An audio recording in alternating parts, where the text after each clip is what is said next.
The story kicks off with Mike beginning his new life as a freshman in college. His roommate, Kurt, introduces himself to Mike's father, John, and offers to grab him some food. Hungry? But Mike turns him down, since he doesn't want to spend an extra minute with his dad. In a boxing ring, Zach humbles his sparring partner during training and earns praise from his coach for hitting like thunder and fire. All right, Zach. Smoke and thunder, baby. Smoke and thunder. The coach tells him that his next opponent has backed out, but they've lined up someone else who is a fighter named Ortega with a 4-3 record. One of Zach's coaches thinks it's a bad matchup. They have only 3 weeks to prepare, and they know nothing about Ortega, but Zach shrugs it off and figures that, with his 5-0 record, it'll be a walk in the park. The guy's 4-3, I'm 5-0. Elsewhere, Tim drives home after his part-time shift and finds his mom looking troubled. When he asks what's wrong, she tries to play it cool, but after he gives her the look, she opens up about their tight financial situation. Tim praises her for how hard she's worked and offers to drop out so he can get a night job, but she refuses and promises she'll figure something out. Meanwhile, Justin, a comic book store clerk, tries to talk to a girl, and because he isn't Chad enough to pull someone like her, she calls him a dork and turns him down. Back in Mike's room, he declines a call from his dad and shows Kurt a ring fight video posted by a hacker on the college server. Kurt suggests they go outside for a bit, but Mike refuses. When Kurt presses him, Mike opens up about his dad and makes Kurt promise not to tell a soul. Later, he follows Kurt to a house party where he's dared to get Eve's number. The moment he sees her, his little man tells him she's the one, so when he tries to ask her out, she tells him she has a boyfriend and turns him down. A couple of days later, Zach faces Ortega, gets schooled like a rookie, and passes out in the ring.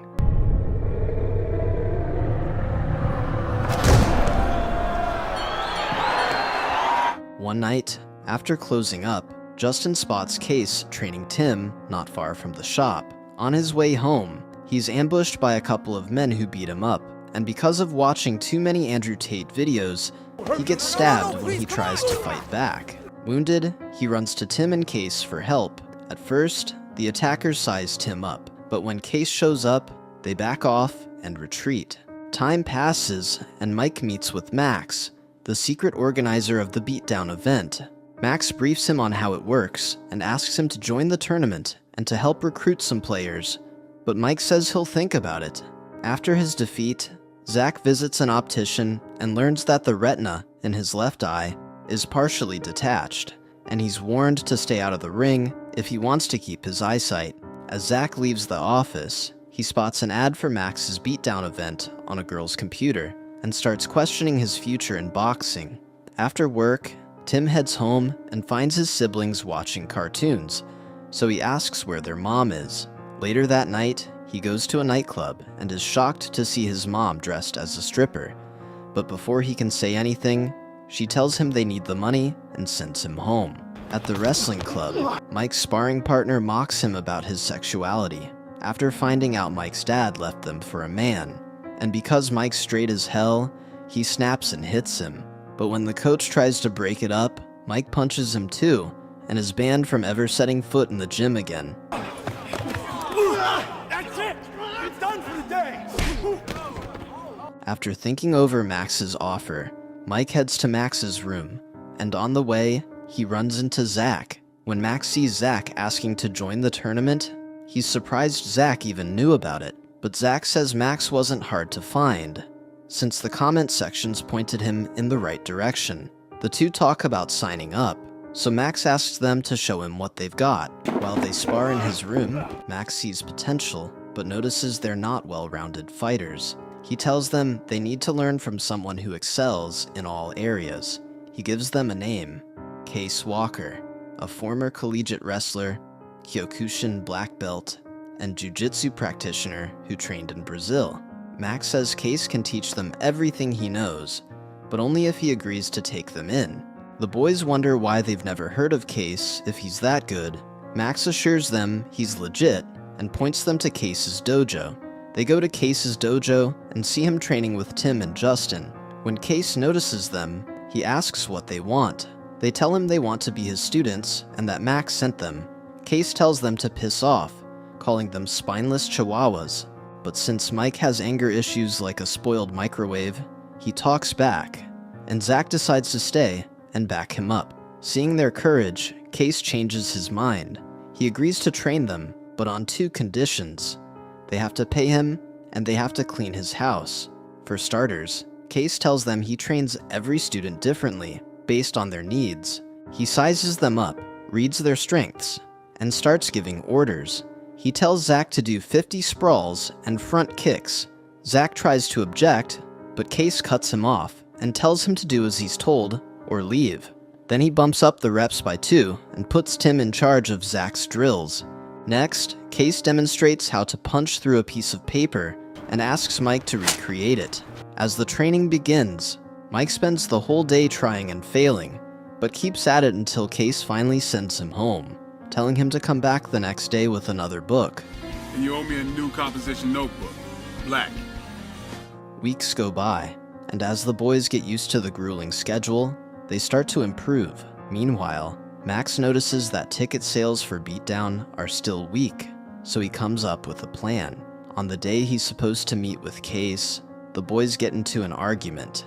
Justin floors Zach for insulting his mom. When Max arrives, he sees them going at it and sees it as team bonding. Justin tries to take another swing at Zach, but the others stop him. Max, who has no sense of privacy, pulls Case aside to pitch him an idea, make some cash, and boost ticket sales by putting Case in the spotlight. Case agrees. They set up a pro-am fight night at a strip club, where contenders win $100 if they can last a minute in the ring with Case. The plan works so well that people flock to the event, hyped to see Case in action.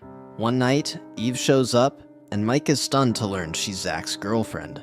She stays to hang out, but when a stripper greets Zach, Justin jokes and asks if she's Tim's mom.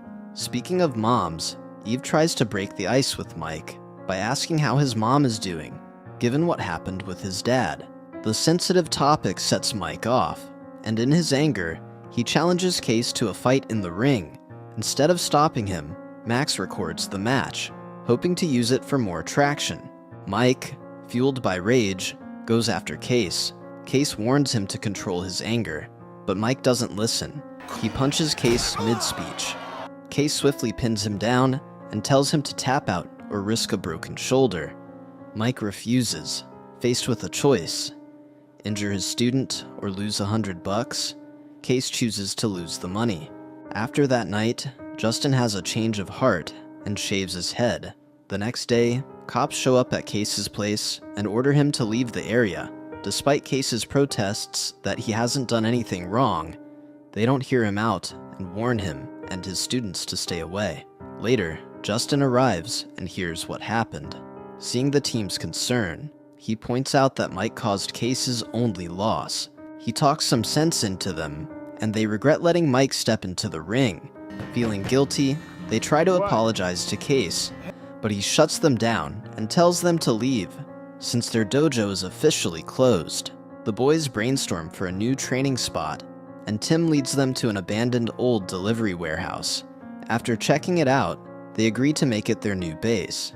Not long after, Eve shows up and helps them clean up the place.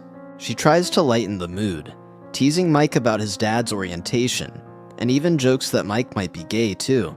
Mike tries to bluff about his body count, but she sees right through his small D energy and playfully calls him out. How many girls have you slept with? I don't know who the hell keeps count. A bit later, Zach returns with boxing equipment he borrowed from Frankie, his old coach.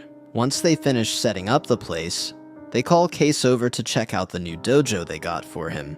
He walks around, taking it in, and spots a sandbag that Max provided. Max, showing off his old skills, gives it a kick that shifts it sideways. Case steps in, demonstrates a proper kick, and tells them to get back to training. He teaches them different submission techniques, and they go through various workouts. Day after day, they practice hard and start to become well-versed in mixed martial arts.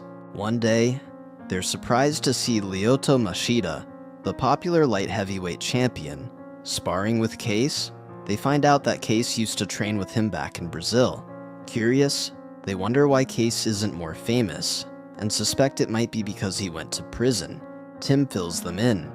That Case only served 2 years, thanks to good behavior. After Lyoto leaves, the guys get ready for that day's session, but their curiosity about Case's past lingers. Justin starts goofing around, throwing out ridiculous reasons for why Case might have gone to prison. Mike teases him back. Justin, not one to let things slide, gets even by bringing up how close Mike is to Eve. Mike brushes him off, calling him a clown, but Justin keeps pushing as he crosses the line and asks for Mike's mom's number. This all happens right after Case thanks them for setting up the dojo. Seeing the fight about to break out, Case tosses them into the cage to settle it. Mike fights fueled by anger, and Justin easily dodges his attacks, taunting him about his dad. When Mike thinks he finally has him, Justin reverses it and pins him down. As usual, Mike refuses to tap out and stays locked in until he passes out. Later that day, Eve checks in on Mike after hearing he got hurt fighting Justin. They chat briefly, but Kurt shows up and, without meaning to, cuts their talk short. One day at the dojo, Case notices Zach's slow reactions to strikes coming at his left side. He stops the session and asks Zach what's wrong with his eye. What's wrong with your eye, man? At first, Zach tries to deny anything's wrong, but eventually he admits that his left retina is partially detached. He's surprised when Case doesn't tell him to quit.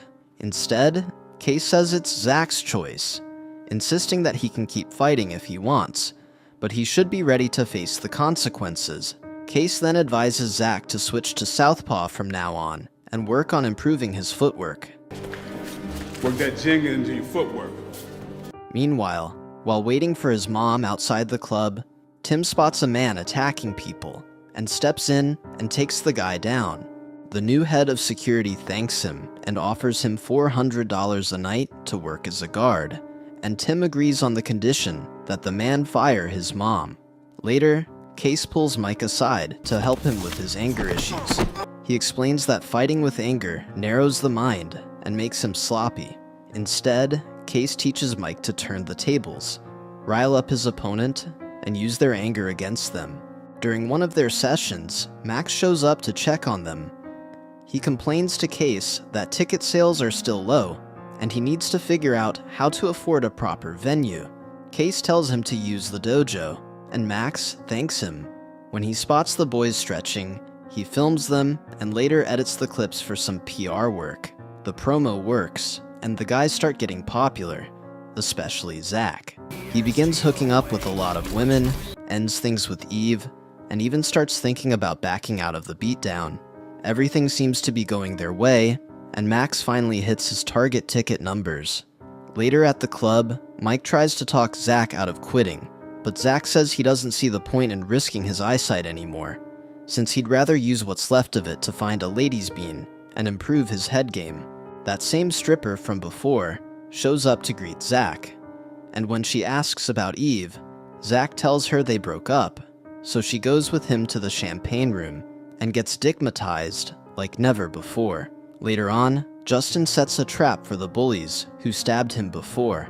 When they take the bait, he takes them all on at once and easily beats them, finally getting payback for what they did to him.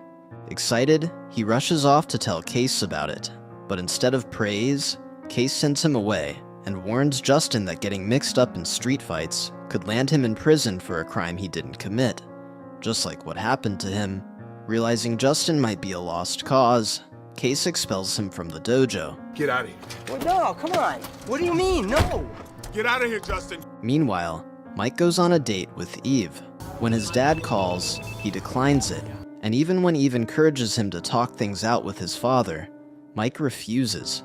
He explains that it's not his dad's sexuality that upsets him, it's the fact that his dad left them for someone else.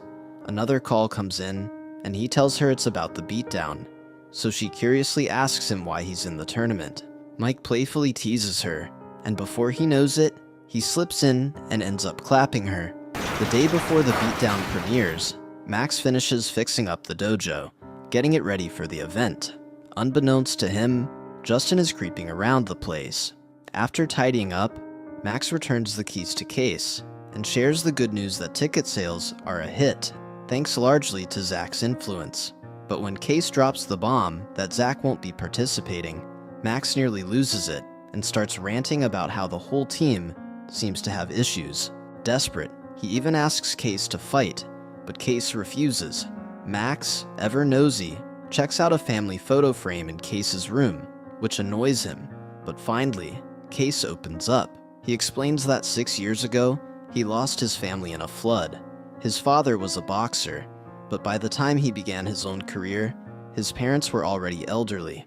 After the flood, Case spiraled. One night, he got into a fight at a club and ended up killing a man.